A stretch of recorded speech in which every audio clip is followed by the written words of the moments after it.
OFW. Yan ang pinakamasarap na magkikinig ako. OFW, mabuhay kayong lahat.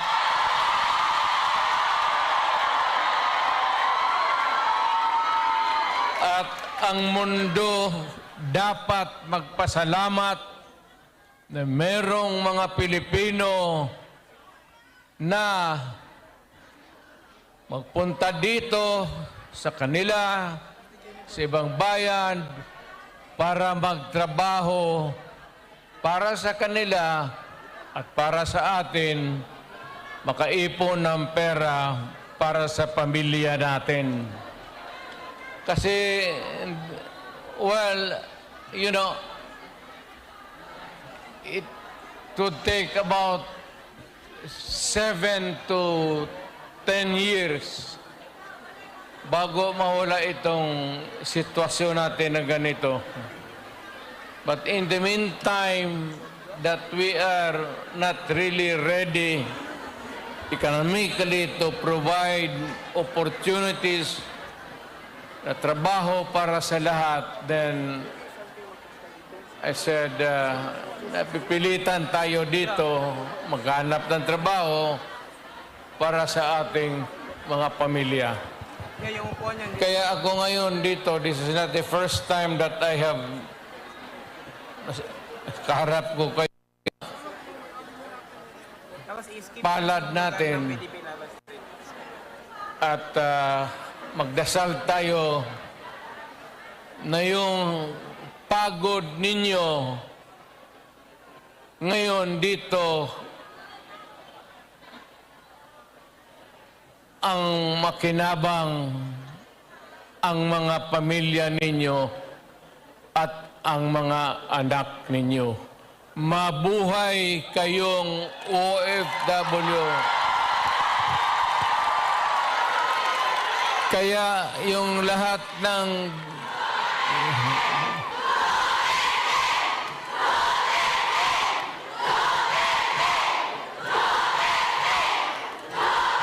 problema natin sa Pilipinas ngayon, hindi na kasing bigat noon. You know, you'll have to be patient with government. It is not at all times maganda. Minsan, ang gobyerno may kapalpakan. Ang akin lang, well, of course, kasi from the outside na ako, na makikita ako na yung ganito, yung seldom na tinitignan ng tao, ng Kongreso, na masilip lang man kayo kung ano ang kailangan not only dito sa Hong Kong but all over the world, Filipinos who work there because they have to. So, ang akin, napapasalamat ako, ang una-una, yung tulong ninyo sa economy ng bayan. At second, yung social order, yung problema na yung mga anak natin makapag-aral ng husto. Kaya naman ako nakita ninyo na patong-patong ang kaso ko. Sa totoo lang,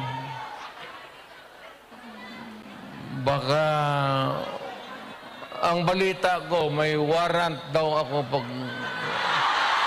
Hindi, totoo. Yung sa ICC or something. Matagal na akong hinahabol ng mga puto.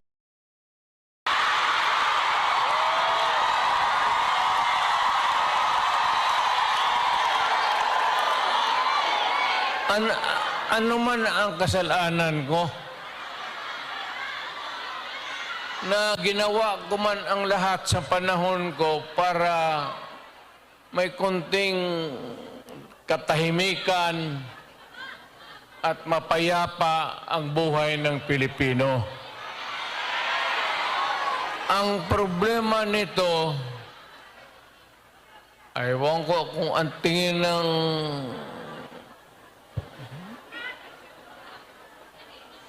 ako'y raw yung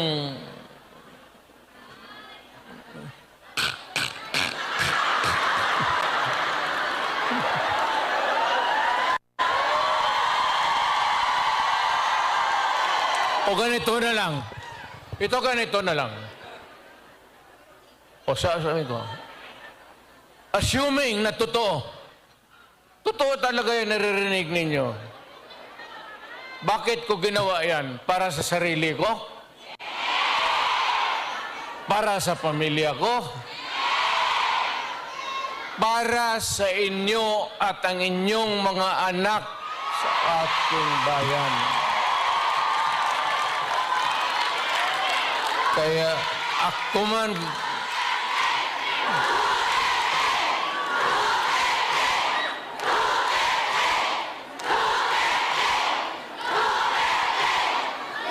ang higain ko na lang sa inyo, total, kung ganito man talaga ang swerte ko sa buhay, okay lang, tatanggapin ko yan.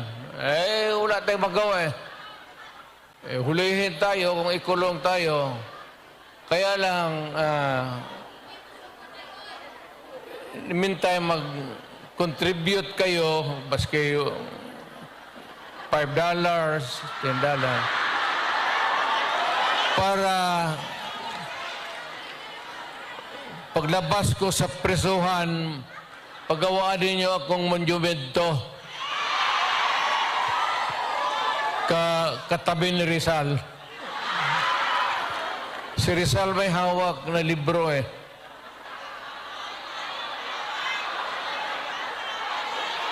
Akin